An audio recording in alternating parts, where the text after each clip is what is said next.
जुन्नर टाइम्समध्ये स्वागत आहे। बोरी खोडद गटामध्ये राष्ट्रवादीचा प्रचार दौरा सुरू आहे। जुन्नर तालुक्याचे माजी आमदार अतुल बेनके देखील आता या दौऱ्यामध्ये सहभागी झालेत। कसा आहे प्रतिसाद? प्रतिसाद आता अत्यंत चांगला आहे। सकाळी मी येडगावमध्ये होतो, तिथं पण जवळपास 250-300 लोक जमले होते आणि पक्षाने निर्देशित केल्याप्रमाणे मी सांगितल्याप्रमाणे आम्ही कुठं स्पीकरची गाडी वापरत नाही, कुठं वाजंत्री नाही किंवा कुठं फटाके वाजून असं काय उमेदवाराचं स्वागत करणे किंवा असं करणं आम्ही असं करत नाही। पण जिथे जिथं बसून आम्ही शांततेने लोकांना पक्षाचे विचार, आता अजितदादा नसल्यामुळं झालेली हानी आणि त्यातून आपण जी पुढं वाटचाल करत आहोत ते सांगण्याचा आम्ही प्रयत्न करतोय आणि लोकांचा पण प्रतिसाद राष्ट्रवादीच्या प्रति अत्यंत उत्तम आहे। बेनके साहेब, अजित पवार पांडुरंग पवारांना विनंती करत होते माघारीसाठी। तुम्हालाही फोन केला होता, त्यांनाही फोन केला होता। तुम्हाला वाटलं होतं ते माघारी घेतील, विश्वास होता, माघारी घेतली नाही त्यांनी। आता काय झालं, ह्या निवडणुकीला सामोरं जात असताना आमच्या इकडं 3 प्रबळ इच्छुक होते। एक सोनल कोरडे, कोमल कोरडे, कल्पना काळे आणि कविता पवार, ज्या पांडुरंग पवारांच्या सुनबाई आहेत। आणि त्यातून पक्षाने ॲनालिसिस करून कल्पना काळेंचं नाव निश्चित केलं। तशी माहितीसुद्धा पांडुरंग पवार साहेबांना आम्ही दिली, अजितदादांनी दिली, डॉक्टर साहेब अमोल कोल्हेंनी दिली, मी पण आम्ही त्यांच्यावरती डिस्कस केलं। पण पांडुरंग पवार साहेबांनी त्यांचे काही समर्थक काय ऐकायच्या तयारीत नव्हते, मानसिक नव्हते। त्यांनी ती अपेक्षा उमेदवारी अर्ज भरला। त्यांना मी घरी जाऊन विनंती केली, त्यांच्यावर माझी चर्चा झाली। त्याच्यानंतर ते म्हणले ठीक आहे, मी कार्यकर्त्यांशी बोलतो। नंतर अजितदादा पण त्यांच्यावर बोलले। अजितदादांना पण ते म्हटले की ठीक आहे, मी मान्य करतो, पुढं त्यांना कुठं संधी द्यायची, काय करायची त्याच्याबद्दल पण अजितदादांनी त्यांच्यावर बोलले होते आणि त्यांनी अजितदादांची विनंतीसुद्धा मान्य केली होती। नंतर आम्ही 27 तारखेला सकाळी वळसे पाटील साहेबांच्या घरी आम्ही चर्चा झाली। तिथं आमच्यासमोर गुलाबशेठ नेरकर, संभाशेठ चव्हाण, पांडुरंग पवार साहेब आणि वळसे पाटील साहेब आम्ही चर्चा केली।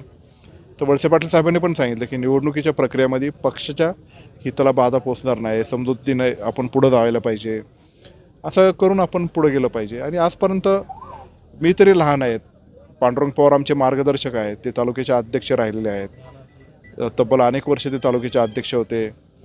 त्यांना अनेक वेळा पक्षाच्या माध्यमातून पण जवळपास 5 वेळा तिकीट दिलं होतं। एकदा पंचायत समितीचं, 4 वेळा जिल्हा परिषदचं, त्याच्यामध्ये एकदा त्यांचा पराभव झाला होता।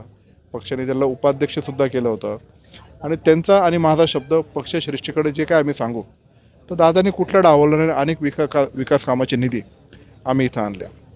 मी सांगेल की हे कामं माझे किंवा पांडुरंग पवारांचे नाहीत, हे अजितदादा पवारांनी कामं, सगळे विकास कामं इथे केलेले आहेत। ते शरद बँकेला डायरेक्टर आहेत, ते पक्षाचे पण अध्यक्ष राहिलेले आहेत। असे अनेक पदं पक्षाने पण त्यांना केली। म्हणून आता शिस्तप्रिय असणारे माणूस, निष्ठेने आजपर्यंत पक्षावर राहिले माणूस, त्यांनी असं करू नये किंवा त्यांनी पक्षाच्या उमेदवाराला मदत करावी, अशीच आमची भावना आहे। आता दादा आपल्यात नाही, त्याचं दुःख खूप मोठ्या प्रचंड प्रमाणात आहे। त्यातून आम्ही सावरून आता पुढं जाण्याचा प्रयत्न करत आहोत। दादाची जी अंतिम विनंती होती, जे अंतिम शब्द होते, माझी पांडुरंग पवार साहेबांना एक विनंती आहे की तुम्ही अजूनही आपल्या सगळ्या गोष्टी थांबून पक्षाच्या उमेदवाराला पाठिंबा द्यावा आणि त्या पद्धतीने आपण पुढं अत्यंत चांगली वाटचाल करूयात।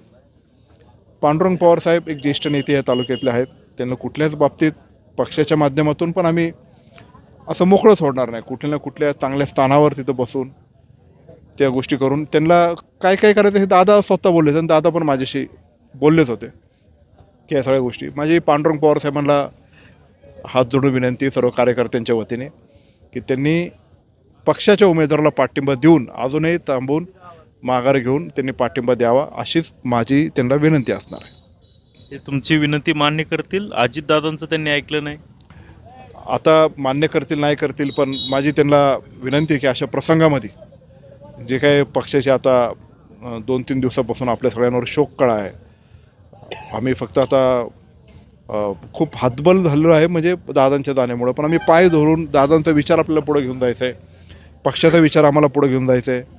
मी 3 दिवस बारामती होतो तेव्हा पूर्ण पवार कुटुंबाबरोबर एकत्रित जेव्हा तिथं होतो, मी मोठ्या साहेबांना भेटलो, सुप्रियाताईंना भेटलो, मी रोहितदादांबरोबर होतो, पार्थदादा होते, सुनेत्रा वहिनी होत्या, जयदादा होते, राजेंद्रदादा पवार होते, रणजित अण्णा होते, या सगळ्यांबरोबर माझी चर्चा आली। त्यांनी पण सांगितलं की दादांनी हे सगळे उमेदवार उभे केलेत, तुला तिथं जायला लागेल, त्यांचा प्रचार करायला लागेल, त्यांना धीर द्यायला लागेल, कार्यकर्त्यांचं बळकटीकरण करायला लागेल, असंच करून चालणार नाही. मग अशा अवघड परिस्थितीमध्ये आम्ही ज्या पद्धतीने आता पुढे जाण्याचा प्रयत्न करतो आहे, माझी त्यांना विनंतीच असणार आहे की तुम्ही ह्या परिस्थितीमध्ये एक आधाराची भूमिका आजपर्यंत घेतली, त्या आधाराच्या भूमिकेतून तुम्ही करावं, अशीच माझी त्यांना विनंती आहे. ही विनंती त्यांनी मान्य करावी, अशी माझी त्यांना नम्रतेची विनंती असणार आहे.